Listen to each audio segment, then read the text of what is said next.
c'est que... pardon? Excusez-moi. Donc, il y a une gradation des sanctions, mais la première sanction est conséquente de la gravité de ce qui est reproché.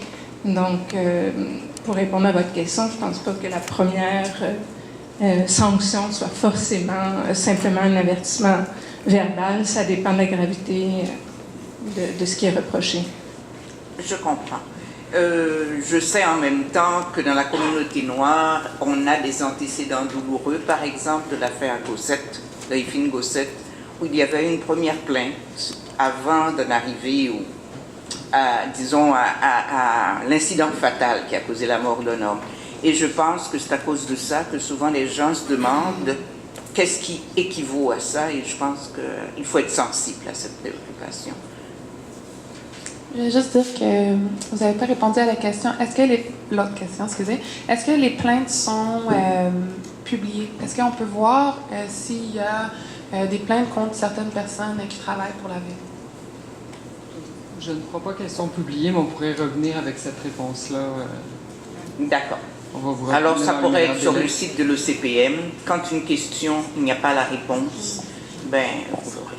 Alors, vous avez épuisé vos questions, ça m'a fait plaisir. Et j'appelle maintenant M. Sacha Wilkie-Merazil, s'il vous plaît.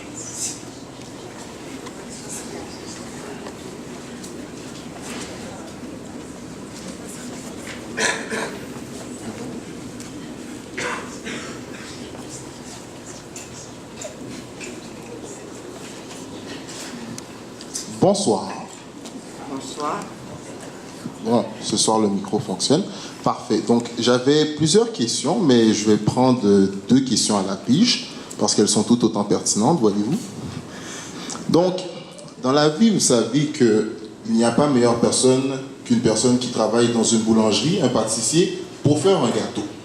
Il n'y a pas meilleure personne qu'un garagiste pour réparer un véhicule. On pourrait continuer avec ces exemples-là pour arriver à ma question, qui est le SPVM, qui a publié un plan d'action en décembre 2018 à l'Hôtel de Ville, a publié ce plan d'action, mais ne l'a pas publié avec les personnes qui sont victimes de profilage racial. Donc, ma question est la suivante.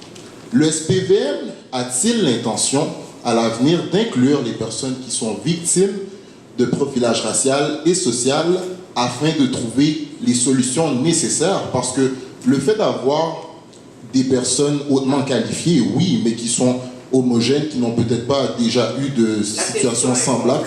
Parfait, c'est bon. Donc moi, je voulais continuer à élaborer. Madame de Rome, est-ce que vous voulez... Demandez, je vais juste profiter de l'occasion pour dire que le réflexe de consulter la ville, il est là. Il n'y a pas de plan d'action qui se font sans consultation. Il n'y a pas de politique qui se fait sans consultation, donc je vais demander à Mme Cournoyer de répondre pour le SPVM. Madame Cournoyer, puis-je vous inviter à vous asseoir? Je suis un peu gênée de voir vous lever à chaque fois. Donc, il y a un siège. Vous pouvez aller vous asseoir et... Ça ne m'aurait pas dérangé de rester assise ni de me lever. Mais... Ben, vous faites ce que vous préférez. Donc, lorsqu'on a réfléchi le plan, lorsqu'on a voulu écrire ce plan-là, on a procédé à des consultations à l'interne auprès des policiers. On a aussi consulté nos partenaires à l'externe. Donc, plusieurs consultations qui ont été faites auprès d'organismes, autant en matière de profilage social que de profilage racial.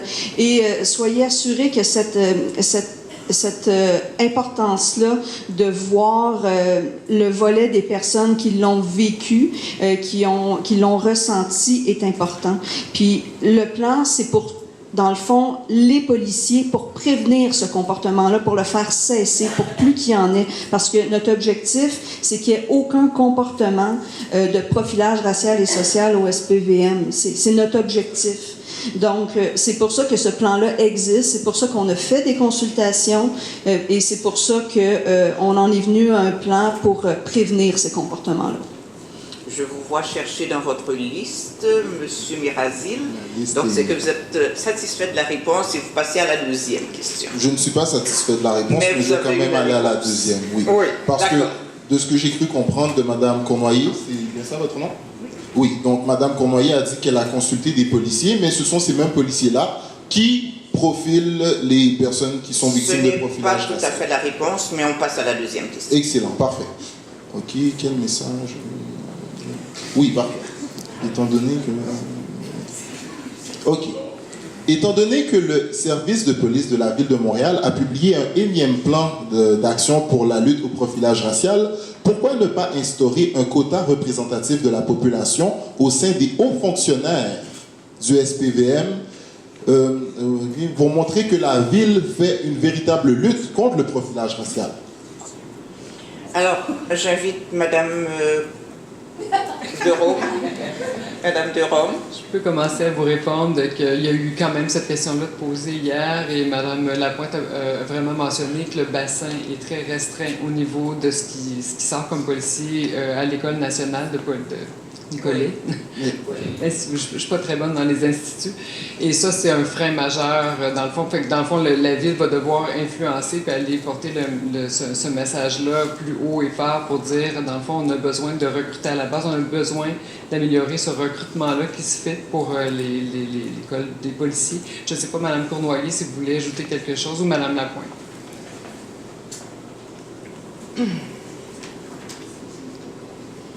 Bien que ce soit l'expertise de Mme Lapointe, je peux pas dire effectivement, lorsqu'on veut soit embaucher des policiers ou qu'il y a un processus de sélection pour une promotion, eh bien, c'est le bassin de candidats disponible. Et souvent, donc, les candidats qui sont en technique policière, les candidats qui sont à l'École nationale de police, c'est un bassin de candidats qui sont effectivement blancs. Donc, de s'alimenter, les minorités visibles, les minorités ethniques sont moindres. Donc, lorsqu'on parle de système, c'est effectivement par rapport à réfléchir avec le ministère de l'Éducation qui favorise, comme vous l'avez probablement expliqué hier, qui favorise un processus qui fait que les candidats ne proviennent pas de minorités visibles ou de minorités ethniques. Puis, qu'est-ce qu'on fait pour ça? Parce qu'il faut intéresser les candidats au métier de policier. Puis comment qu'on fait pour intéresser un candidat au métier policier? Bien, il faut premièrement avoir sa confiance, il faut avoir la confiance de sa famille. Donc, on travaille là-dessus. C'est pas facile de changer des années de perception.